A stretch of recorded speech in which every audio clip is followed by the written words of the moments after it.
শুধু পুরস্কার প্রদানই নয়, এবারের আয়োজনে ছিল জাঁকজমকপূর্ণ সাংস্কৃতিক পর্ব। আয়োজনে পুরনোরা যেমন ছিলেন তেমনি ছিলেন নতুনরাও। সাংস্কৃতিক পর্ব উপস্থাপনায় ছিলেন ফেরদৌস পূর্ণিমা।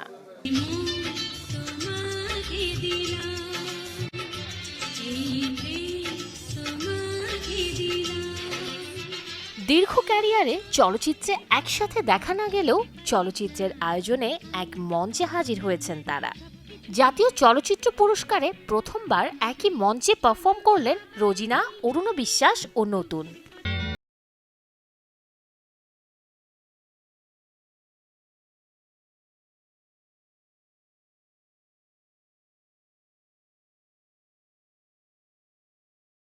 মিলিয়েছেন অনুজরাও। কালজয়ী গানের সাথে মঞ্চে নেচেছেন সাইমন ও তমা মির্জা। আর দিতির গানে স্টেজে ওঠেন সময়ের জনপ্রিয় নায়িকা পূজা চেরি।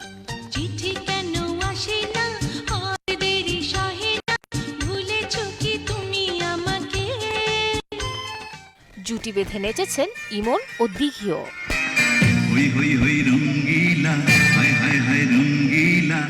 শুধু নাচই নয়, আয়োজনে অগ্রজ অনুজদের মিশেলে পারফরমেন্স ছিল গানের বেলাতেও।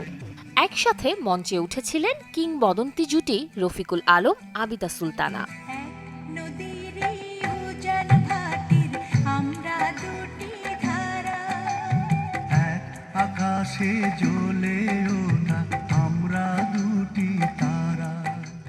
বাবার গাওয়া জনপ্রিয় গানে সঙ্গীত শিল্পী লুইপার সাথে মঞ্চে ডুয়েট গেয়েছেন প্রতীক হাসান। স্বর্গ থেকে জীবনে অমর মঞ্চ মাতিয়েছেন ফোক সম্রাজ্ঞী মমতাজও। রাত জাগা ফুল ছবির টাইটেল সঙ্গে শুরু করেন গান পরিবেশনা।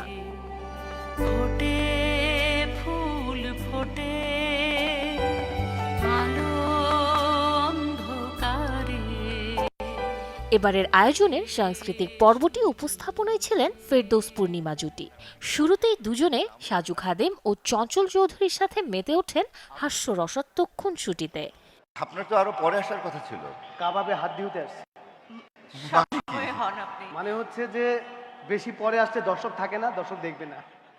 ৪৫তম জাতীয় চলচ্চিত্র পুরস্কারের শেষটা হয় সাদিয়া ইসলাম মোর দেশাত্মবোধক গানের নৃত্যে। সেই ৪৭, ৫২, ৭১।